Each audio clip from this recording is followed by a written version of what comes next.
Alright everybody, let's sing our favorite happy birthday song from the public domain. Happy birthday, OmegaUgo. It's not my birthday.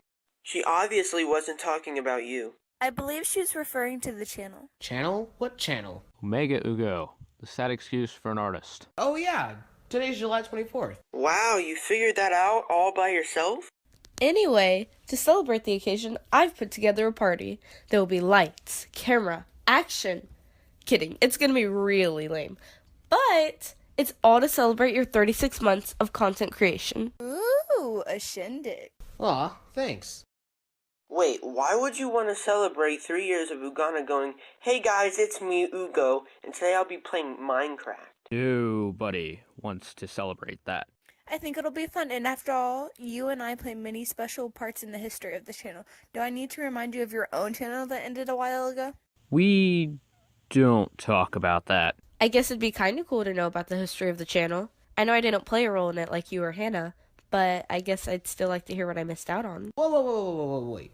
You mean you want me to break the fourth wall for the last time by telling you the story behind this channel as we get ready for the shindig you put together, despite the fact that, again, we're breaking the fourth wall about a channel that space-time doesn't even allow us to know about, as we're simply figments of said channel that represent and are based on people in real life with the same name. I don't even know what you just said.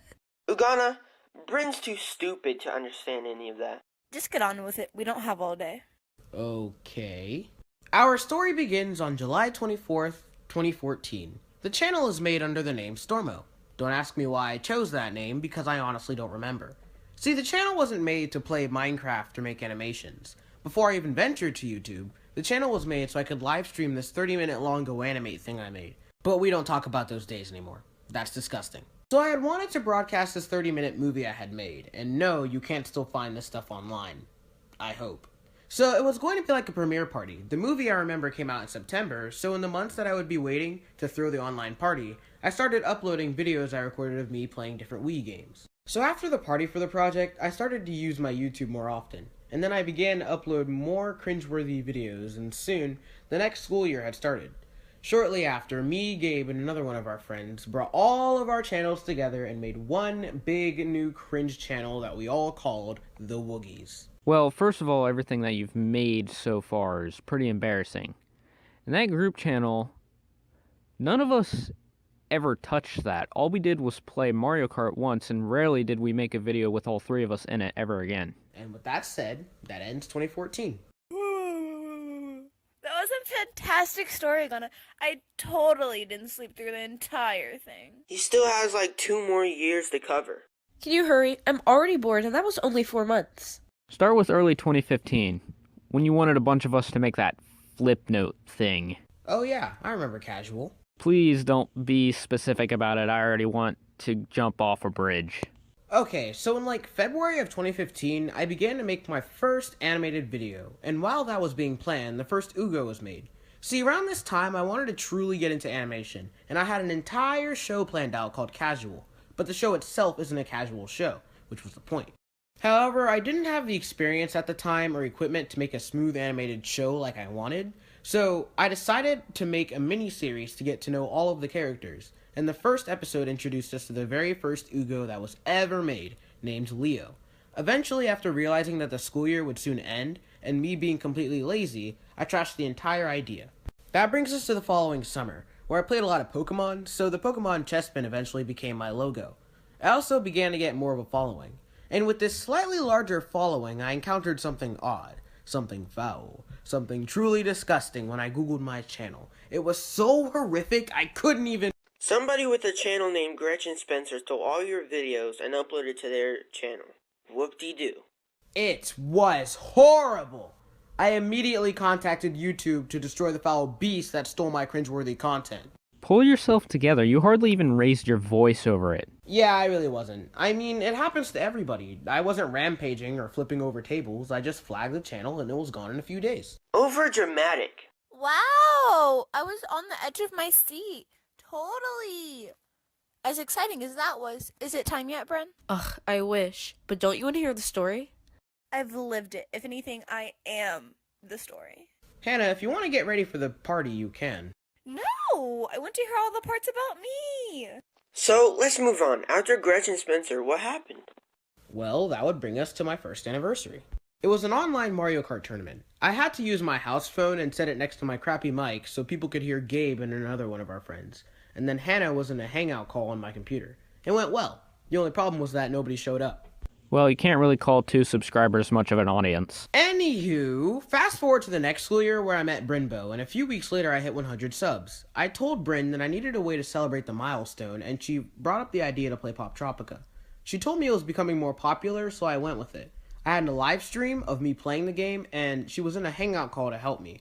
Shortly after finishing the stream, I checked my Twitter to see that the Pop Tropica creators had retweeted my live stream and told people to watch, and ended up following me too. It was a very successful night. I doubt that successful is the word you should use. Yeah, I was a very annoying Ugo when that happened, and only 5 people watched the live stream anyway, so yeah, I guess you could say it wasn't very successful. It's not even that. What I'm talking about is the fact that you never even finished the island. You just gave up and ended the stream. Like I said before, I was lazy. You still are. And that pretty much ends 2015. When 2016 came, my commentary got better and my audience got bigger, but as I eventually started playing Wii U games more often, Nintendo's copyright system made it really hard to upload them. It got so bad that I nearly quit YouTube. I posted a video about it and said that if the video got 50 views in a week, then I would stay and try to manage it.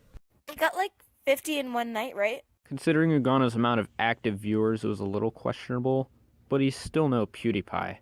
I figured someone had refreshed the page like 50 times. Regardless, I stayed like I said I would and continued. Eventually, the school year ended, and around that time I did a test live stream of the Wii U game called Splatoon.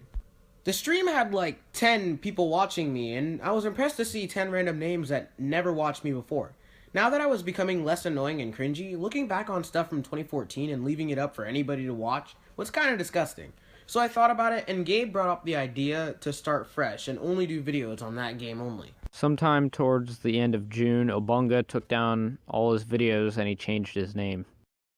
When I was changing the channel name, I wanted a name that had a good ring to it, like how Gabe's name was Uncaged Gabe. Eventually, the name Alpha Ugo came to mind, but it sounded terrible to me, so I picked the opposite of Alpha, which was OmegaUgo, and that's how it came to be. Weeks passed, and my second anniversary had come upon us. To celebrate the second anniversary, I wanted to do a 24-hour marathon, where I would upload 24 one-hour-long videos spanning from July 23rd to July 24th to celebrate 24 months of content creation. However, I was unable to. Loads of stuff came up, making me unable to use my computer and record. To make it even worse, Splatoon was pretty much being discontinued as Nintendo stopped updating the game, which was bad because the whole channel was dedicated to it. July 24th came and left, and there was no celebration. I wasn't going to be able to record games or anything for a while, or maybe ever again. And that brings us to what I call the Great Hiatus, where I left YouTube and I didn't know what to do after that. I couldn't record games anymore, and it was truly... Hey, Opaque, I'd hate to rain on your parade. No, I wouldn't. And it truly was a fantastic and thrilling story. No, it wasn't. It's party time. But I didn't even get to finish. Cry about it.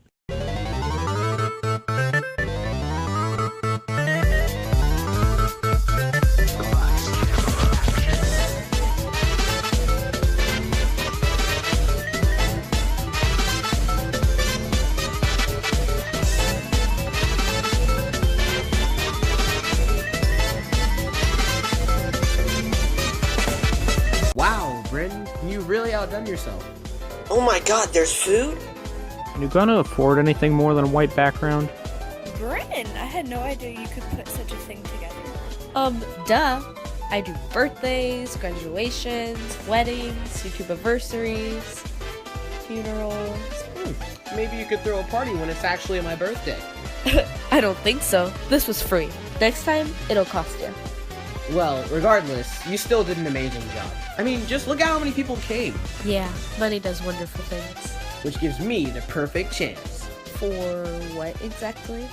To finish the story! Alright, all of you here obviously came to celebrate my 3-year YouTube-versary. I was telling the story of how it came to be, but I never got to the end with the release of unique names. Psst. Nobody cares. Anyway, I've decided to tell you all the story of the Great Hiatus. Nobody cares! And I thought we were done storytelling when we got here!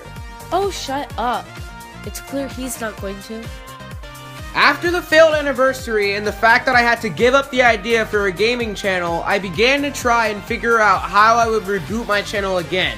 I wanted something new, something original, something that if I showed someone, they wouldn't throw up. They'd say, "Wow, you made that and your friends are in it?" I had so many ideas, but none of them seemed to work with what I had. I told everyone that I'd be back with gaming in November again, but I knew I wanted something else. That obviously didn't happen. Then, Gabe came to me saying I should try animation again, but make it the whole channel. Others had told me the same, but I didn't think it could actually work until Gabe said it himself. Gabe said I should try animation again, but for real. For the longest time, I had always dreamed about how amazing it'd be to have my own cartoon or show, my own way. I had so many ideas, but I decided that it should be based on me and the world around me. I guess instead of OmegaUgo, we should call it OmegaUgo. Oh, come on, that was good. No one appreciates my comedy genius around here. Anyway, all this time that people watched me, they weren't really watching me or getting to know me as a person, and I knew I wanted that. And I also wanted to try a show with my friends in it again, as I love the idea of a group of friends for the main characters. But then, as the next school year began, I had started to wonder what the first episode would be like. Hey Bryn, what would you say is the first thing you need to know about a person when you first meet them? Oh, I don't really know. Their name. He's talking about their name. Yes! And then for the next 2 months I got to work, wrote a script, and on November 18th, 2016, Unique Names was released to the world. And as I look back on these last 3 years, as I stand here on this stage, I know the story is far from finished, as it's just the beginning. And that, my friends, is the origin of Opaque. Well, that was the most cliche and egocentric thing I've ever heard. And I somehow accept it.